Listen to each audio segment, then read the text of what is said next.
बागे जन्नतेर फूल निये एसेছি প্রিয় নবীর হাদিসে পাক নিয়ে এসেছি।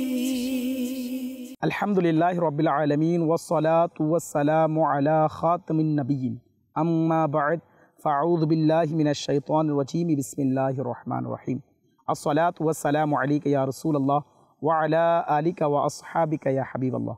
আসসালাতু ওয়াসসালামু আলাইকা ইয়া নবিয়াল্লাহ ওয়া আলা আলিকা ওয়া আসহাবিকা ইয়া নূরাল্লাহ।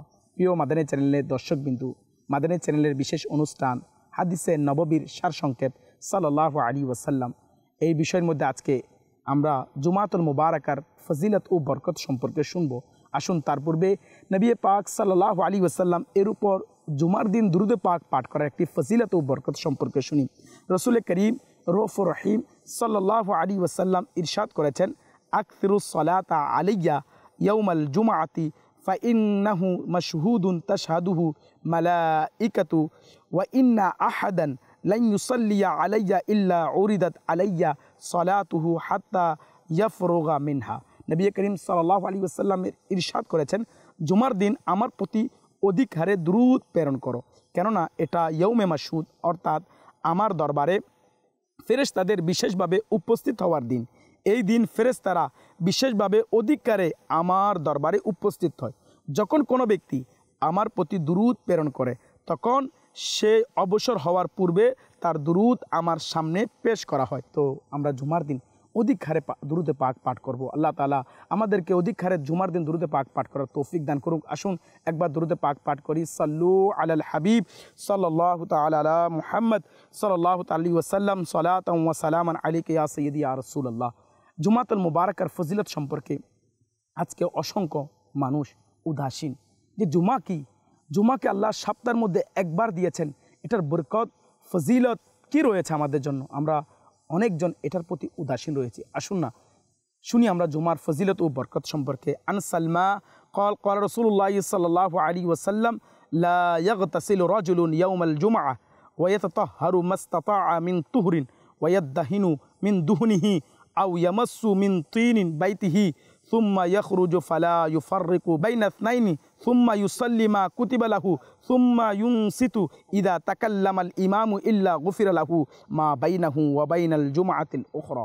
নবী পাক সাল্লাল্লাহু তাআলা আলাইহি ওয়াসাল্লাম এর সাহাবী হযরতে সাইয়্যিদুনা সালমান ফারসি রাদিয়াল্লাহু তাআলা আনহু থেকে বর্ণিত, নবী করিম সাল্লাল্লাহু আলাইহি ওয়াসাল্লাম ইরশাদ করেন, যে ব্যক্তি জুমার দিন গোসল করে এবং প্রয়োজন সাপেক্ষে পবিত্রতা অর্জন করে আর তেল লাগায় এবং গড়ে যে সুগন্ধি রয়েছে তা লাগায়, অতঃপর নামাজের জন্য বের হয় এবং দুই ব্যক্তিকে পৃথক করে না, অর্থাৎ দুই ব্যক্তি বসে আছে তাদেরকে সরিয়ে মাঝখানে বসে না, এবং যেই নামাজ তার জন্য লেখা হয়েছে তা পড়ে এবং ইমাম যখন খুতবা পড়ে তখন নীরব থাকে, তার জন্য ওই গুনাহসমূহ যা এই জুমা থেকে অপর জুমার মধ্যে সংঘটিত হয়েছে ক্ষমা করে দেওয়া হবে। সুবহানাল্লাহ। আল্লাহর নবী সাল্লাল্লাহু আলাইহি ওয়াসাল্লামের জুমার কিছু আদব, জুমার ফজিলত বয়ান করেছেন, যে জুমার দিন যারা গোসল করে, তেল লাগায়, সুগন্ধি ব্যবহার করে, এবং বিশেষভাবে এই মাসালাটি আল্লাহর নবী ইরশাদ করেছেন যে মানুষ যখন নামাজের জন্য বসা থাকে, যেন আমরা দুইজন ব্যক্তিকে পৃথক করে সরিয়ে যেন আমরা না বসি, এবং খুতবা যখন চলে তখন যেন আমরা চুপচাপ থাকি, খুতবাকে নীরবে শুনি। তাহলে আল্লাহ নবী ইরশাদ করেছেন, এক জুমা থেকে অপর জুমার মধ্যখানে যা গুনাহ হয়েছে আল্লাহ সেই গুনাহকে মাফ করে দেবেন। সুবহানাল্লাহ, সুবহানাল্লাহ। আসুন জুমার আরেকটি ফজিলত ও বরকত সম্পর্কে শুনি। আন আবি হুরায়রাতা ক্বাল ক্বাল রাসূলুল্লাহ সাল্লাল্লাহু আলাইহি ওয়াসাল্লাম ইযা কানা ইয়াউমুল জুমআতি ওয়াকাফাতিল মালাইকাতু আলা বাবিল মসজিদ ইয়াকতুবুনা আউওয়ালা ফাল আউওয়াল ওয়া মাসালুল মুজাহিরি কামাসালিল্লাযী ইউহদি বাদানাতান সুম্মা কাল্লাযী ইউহদি বাকরাতান সুম্মা কাবশান সুম্মা দাজাজাতান সুম্মা বাইদাতান ফাইযা খরাজাল ইমামু তাওয়াউ সুহফাহুম ওয়া ইয়াসতামিউনা যিকরা। সুবহানাল্লাহ, সুবহানাল্লাহ।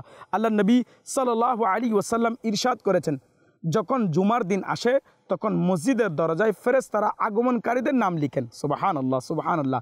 যারা আগে আসে তাদের নাম আগে লিখেন, সর্বপ্রথম আগমনকারী ব্যক্তি ওই ব্যক্তির ন্যায় যে আল্লাহর পথে একটি উট সদকা করে। এরপর আগমনকারী ব্যক্তি ওই ব্যক্তির ন্যায় যে আল্লাহর পথে একটি গরু সদকা করে।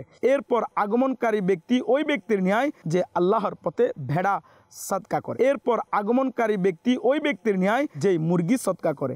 এরপর আগমনকারী ব্যক্তি ওই ব্যক্তির ন্যায় যে ডিম সদকা করে। এবং যখন ইমাম খুতবার জন্য বসে যায় তখন তারা ফেরেশতাগণ নামায়ে আমল বন্ধ করে নেন এবং এসে খুতবা শ্রবণ করেন। সুবহানাল্লাহ, সুবহানাল্লাহ। প্রিয় মাদানী চ্যানেলের দর্শকবিন্দু, আমরা শুনলাম জুমার দিন ফেরেশতাগণ মসজিদের দরজায় আসেন এবং যারা প্রথম আসে তাদের নাম লিখেন এবং তাদেরকে উট সদকা করার, গরু সদকা করার সওয়াব দান করা হয়। সুবহানাল্লাহ, সুবহানাল্লাহ। তো কেন বা আমরা জুমার বরকতকে অর্জন করার জন্য আগে এসে মসজিদে বসেই ইলমে দিনের মাহফিলে এবং নামাফিল সুন্নত দুরুদ সালাম জিকির আজকারের মধ্যে মসজিদে ব্যস্ত থাকবে। আল্লাহ নবী সাল্লাল্লাহু আলাইহি ওয়াসাল্লাম জুমার ফজিলত সম্পর্কে বলেছেন, আন সামরাতা ইবনে জুনদুব قال قال رسول الله صلى الله عليه وسلم احضروا الذكر ওয়াদনু মিন ইমাম ফাইন্নার রজুলা লা ইয়াজালু ইয়াতাবাআদু হাত্তা ইউআখারু ফি জান্নাতি ওয়া ইন দাখালাহা। আল্লাহ নবী সাল্লাল্লাহু আলাইহি ওয়াসাল্লাম ইরশাদ করেছেন, তোমরা ইমামের নিকটবর্তী থাকো, যত সম্ভব ইমামের নিকটবর্তী থাকো। যে ব্যক্তি ইমাম থেকে যত বেশি দূরে থাকবে সে জান্নাতে তত পিছনে থাকবে, যদিও বা সে জান্নাতে প্রবেশ করবে। সুবহানাল্লাহ। তাহলে বুঝে গেল ইমাম খতিবের যত নিকটবর্তী থাকবে সে জান্নাতে তত বেশি নিকটবর্তী থাকবে। যারা খতিব থেকে যত বেশি দূরে থাকবে সে জান্নাতে তত বেশি দূরে থাকবে। রাসূলুল্লাহ সাল্লাল্লাহু আলাইহি ওয়াসাল্লাম ইরশাদ করেন, জুমার দিন ও রাত 24 ঘন্টায় এমন কোনো ঘন্টা নেই যাতে আল্লাহ পাক 6 লাখ জাহান্নামীকে জাহান্নাম থেকে মুক্তি করেন না, যাদের উপর জাহান্নাম ওয়াজিব হয়ে গিয়েছিল। আল্লাহু আকবার, আল্লাহু আকবার। জুমার প্রতিটি মুহূর্তে আল্লাহ 6 লক্ষ জাহান্নামীকে জাহান্নাম থেকে মুক্তি দান করে থাকেন। তো আমাদের উচিত ওই জুমাতুল মুবারাকাকে সম্মান করা। কিভাবে? জিকির ও আসকার, দুরুদ ও সালাম, নামাজের মাধ্যমে যেন আমরা জুমাকে অতিবাহিত করি। গুনার মধ্যে নয়, সময় অপচয় করার মধ্যে নয়, অহেতুক মোবাইলকে ব্যবহার করার মধ্যে নয়, বরঞ্চ জিকির ও আসকার মাধ্যমে আমরা যেন জুমাকে ব্যবহার করি। আল্লাহ নবী সাল্লাল্লাহু তাআলা আলাইহি ওয়াসাল্লাম ইরশাদ করেছেন, যে ব্যক্তি জুমার দিন বা জুমার রাতে অর্থাৎ বৃহস্পতি ও শুক্রবারের মধ্যবর্তী রাতে মৃত্যুবরণ করবে তাকে কবরের আযাব থেকে বাঁচিয়ে নেওয়া হবে এবং কিয়ামতের দিন এমনভাবে আসবে যে তার উপর শহীদের মোহর লাগানো থাকবে। সুবহানাল্লাহ। জুমার দিন মৃত্যুবরণ করার ফজিলত সম্পর্কে শুনলাম, তাদেরকে শহীদদের মর্যাদা দান করা হবে এবং তাকে কবরের আযাব থেকে বাঁচিয়ে নেওয়া হবে। আল্লাহ তাআলা যেন আমাদেরকে এমন মৃত্যু নসিব করে সেই দিনটা যেন জুমাতুল মুবারাকার দিন থাকে। জুমাতুল মুবারাকার অসংখ্য ফজিলত ও বরকত রয়েছে। যারা সৌভাগ্যবান নবী করিম সাল্লাল্লাহু আলাইহি ওয়াসাল্লামের প্রিয় সুন্নত পাগড়ি শরীফ সাজায় জুমার দিন নামাজ পড়ে, তাদের জন্য কত ফজিলত। নবী করিম সাল্লাল্লাহু আলাইহি ওয়াসাল্লাম ইরশাদ করেছেন, নিশ্চয় আল্লাহ পাক ও তার ফেরেশতারা জুমার দিন পাগড়ি পরিধানকারীর প্রতি দুরূদ প্রেরণ করেন। সুবহানাল্লাহ। আল্লাহ নবী সাল্লাল্লাহু আলাইহি ওয়াসাল্লাম আরেকটি হাদিসে মুবারাকার মধ্যে বলেন, রাসূলুল্লাহ সাল্লাল্লাহু আলাইহি ওয়াসাল্লাম ইরশাদ করেছেন, পাগড়ি সহকারে একটি জুমা পাগড়িবিহীন 70টি জুমার সমান। সুবহানাল্লাহ। একটি জুমা পাগড়ি পড়লে 70টি জুমার ফজিলত পাওয়া যায়। হযরত সাইয়্যিদুনা আব্দুল্লাহ বিন মাসউদ রাদিয়াল্লাহু তাআলা আনহু বলেন, যে ব্যক্তি জুমার দিন নিজের নখ কাটে আল্লাহ পাক তার কাছ থেকে রোগ দূর করে দেয়, তাকে আরোগ্য প্রবেশ করিয়ে দেন।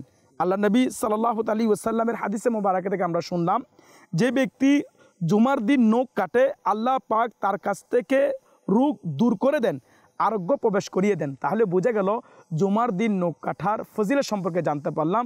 জুমার দিন যারা নখ কাটে তার থেকে রোগ দূরীভূত হয় এবং আল্লাহ তাকে শিফা দান করে থাকেন।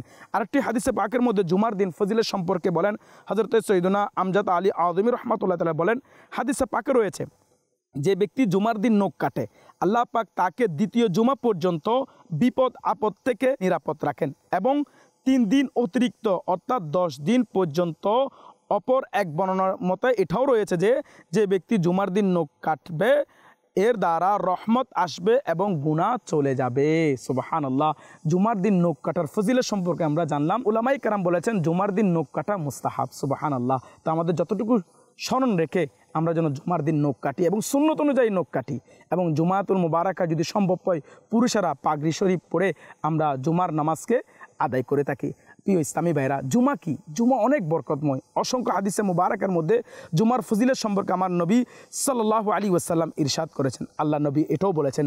হযরতে সাইয়্যিদুনা আব্দুল্লাহ বিন আব্বাস রাদিয়াল্লাহু তাআলা আনহুমা থেকে বর্ণিত, মাহবুবে খুদা সাল্লাল্লাহু আলাইহি ওয়াসাল্লাম ইরশাদ করেন, জুমার নামাজ মিসকিনদের হজ। অন্য এক বর্ণনা এটাও রয়েছে যে জুমার নামাজ গরিবদের জন্য হজ স্বরূপ। সুবহানাল্লাহ। তাহলে আমাদের উচিত জুমার নামাজকে সম্মান করা। জুমার দিন সুন্নত অনুযায়ী গোসল করে আতর লাগিয়ে এবং জুমার নামাজের জন্য আগে আগে চলে যাওয়া, জুমার বরকত ও ফজিলতকে অর্জন করতে থাকা। গুনার মধ্যে নয়, উদাসীন মধ্যে নয়, ঘুমের মধ্যে নয়। জুমাতুল মুবারক আমরা ইবাদতের মাধ্যমে খাটাই। জুমার মধ্যে বেশি থেকে বেশি ইস্তেগফার, দুরুদ সালাম, বেশি বেশি নওয়াফিল, জিকির ও আসকারের মাধ্যমে আমরা জুমাকে অতিবাহিত করি। আল্লাহ তাআলা আমাদেরকে জুমাকে সম্মান করা এবং জুমার প্রতি মহব্বত রেখে বেশি বেশি ইবাদত করা এবং গুনাহ থেকে বাঁচার তৌফিক দান করুক। আমিন বিজাহিন নবীল আমিন সাল্লাল্লাহু আলাইহি ওয়াসাল্লাম। মাদানী চ্যানেল দেখতে থাকুন, অপরকে দেখার জন্য উৎসাহিত করুন। সাল্লু আলাল হাবিব সাল্লাল্লাহু তাআলা আলা মুহাম্মদ সাল্লাল্লাহু তাআলা আলাইহি ওয়াসাল্লাম। সালাতু ওয়া সালামু আলাইকা ইয়া রাসূলুল্লাহ। বাগে জান্নাতের ফুল নিয়ে এসেছি, প্রিয় নবীর হাদিসে পাক নিয়ে এসেছি।